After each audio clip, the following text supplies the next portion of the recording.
comes to Chiefs and Broncos, these two teams are no strangers to rough weather games, and we could be in for another classic as Mother Nature giving us a small preview of what's to come today. Welcome in to Broncos Weekend, everybody. I'm Matt Boyer alongside Alexis Perry and the Hall of Famer Steve Atwater. Guys, Chiefs and Broncos, it's always a classic AFC West matchup, but the Broncos, unfortunately, Steve, they haven't beaten the Chiefs since 2015. So how do you get over that mental block as a player when you have a team that, you haven't defeated in a while? Yeah, they've had our number for several years now, and it's time for that to end. And really the only way you can do that is go back and focus on the fundamentals. Look at your film, see what you're doing wrong. I know from this last game that we played against New England Patriots, I feel like Drew Lock can go back and look and say, look, I don't need to go deep as much as I've been going deep. Throw some intermediate pass, get those short games, get the short game going, make sure that we're extending plays and keeping Patrick Mahomes off the football field. And if everyone does that, I think we'll have a really good chance of beating this Chiefs team. When Locke met the media this week, he said that he's had a lot of family and friends as well as other people tell him about that game last year. And Alexis, last year in that game, it looked like they played in a snow globe. It was dumping snow. We're expecting snow again this weekend, so who does that favor in your mind? Well, it's so funny because I think the temperature at kickoff is actually going to be about 4 degrees colder here in Denver on Sunday than it was Week 15 in 2019 there at Arrowhead. Now, I'm not Kathy Saban. I can't tell you if it's going to look like a snow globe this time around, but there will be snow. And, as a whole, it was a frustrating game for the Denver Broncos. They did not play how they wanted to. They fell in that game 23-3 to the Chiefs. And really, the Chiefs dominated them in every statistical category, from time of possession to first downs. It was a rough outing for the Broncos. But Drew Lock was in. I think, he still had fun. The team actually had fun in that game. It was just a frustrating loss. So I think this time around, it's a little worrisome when you have a guy like Patrick Mahomes who says that he thinks the ball sticks better to his hand in the snow, which I don't know how that's scientifically possible, yeah, I'm not but with him. That's worrisome to me. So we'll see how it goes on Sunday. Let me correct you. They didn't have fun. They didn't have fun? It kind of seemed fun. You didn't like playing in snow, Steve? It's not fun when you lose. Okay, well, that's backyard ball, no? You guys just mentioned it, the two quarterbacks, Locke and Mahomes. Let's take a closer look now at both of those guys. Alexis, when you look at the quarterback matchup, what does Drew Lock need to do to kind of keep pace with Patrick Mahomes, or does he need to worry about that at all? I think he needs to worry about himself. I don't think he needs to worry about Patrick Mahomes and what he's doing. When we look at Patrick Mahomes is a selfless quarterback. He doesn't care about his stat line. I mean, we saw that Monday up against the Bills. I mean, they were supposed to be running a bunch of RPOs, and he had to remind himself not to pass the ball because he was supposed to run the ball against the Bills. 26 attempts for Patrick Mahomes in that game, and that was a winning recipe for them. That's how selfless he is. He doesn't care if he's throwing the football. He just wants to win.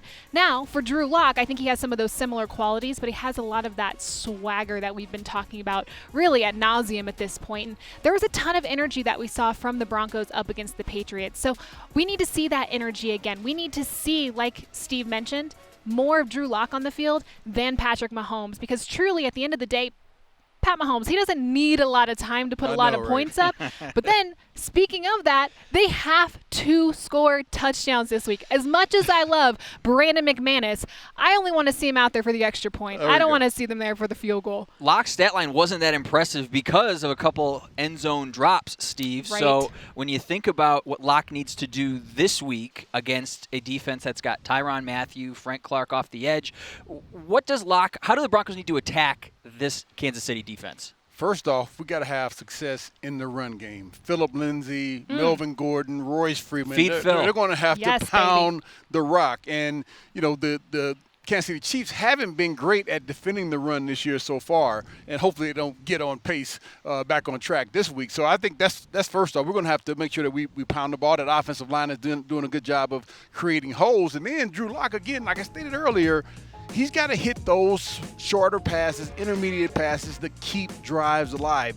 When you throw the deeper passes, those are higher risk throws. Right. And, like we saw last week, we had a couple of interceptions on the deeper passes. Get the intermediate passes down. We got great receivers who can separate from defenders, and I think we'll have a lot of success there. But I will have to say, like, their cornerback room is actually one of their weaker spots where I think if Drew Lock does want to throw the ball downfield a little bit, he might be able to do that this week and kind of take advantage of those younger guys. Fenton, he's their highest graded corner, but really after that there's a huge drop off. So hopefully Drew Lock could pull a little Ben Roethlisberger out in him and just pick on those younger guys there in the secondary. Yeah. Broncos are also getting healthy at the skill positions. Melvin Gordon expected back, Noah Fant, KJ Hamler also back at practice this week. Yes. So we're trending in the right way, the Broncos are. Steve, you mentioned it, the running backs. We've got two great ones to spotlight here in Phillip Lindsay and Clyde Edwards-Helaire.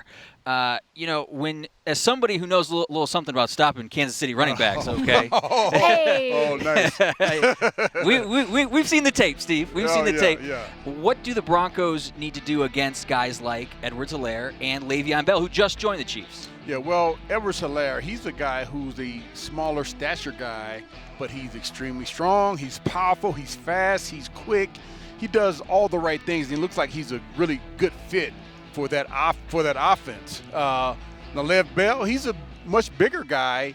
A lot of starts and stops with him running the ball. We got to get on Lev Bell quickly if he's in the game and stop him from, once he takes that little hesitation step, we got to be on him. But Clyde Edwards-Helaire, we got to tackle him, gang tackle him, and hold on because, again, he's a stronger guy, and you may think you have him, but he'll just somehow squirm out of your grasp and get extra yards. Yeah, the college game to the pros coming from LSU. Edwards-Helaire last week, over 161 yards. Clearly, the rookie learning curve, not a problem for him. Phillip Lindsay also getting back into the swing of things, over 100 yards last week. Alexis, can the Broncos utilize Phil in the same way they did against New England, or does possibly Melvin Gordon, adding him to the mix, affect things? I think Melvin will affect things a little bit. They definitely want to use those two back sets that Pat Shurmur has been dying to utilize all season long, but hasn't been able to really since early in week one.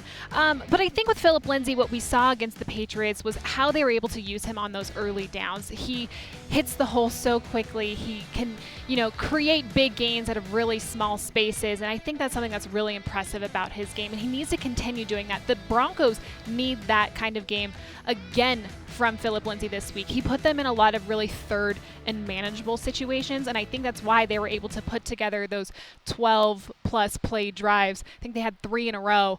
They need to do that this week a lot more against the Chiefs. Broncos, one of the worst teams on third down in the NFL. So, yeah, definitely something there that the Broncos want to improve against a defending Super Bowl champ like the Chiefs. We've got to take a quick break, but when we come back on Broncos Weekend, the Broncos have had the AFC Special Teams Player of the Week in back-to-back weeks. So Steve Atwater is sitting down with Special Teams Coordinator Tom McMahon. And Alexis is back out near Mile High Monument cooking up some tasty tailgate treats. Don't go anywhere.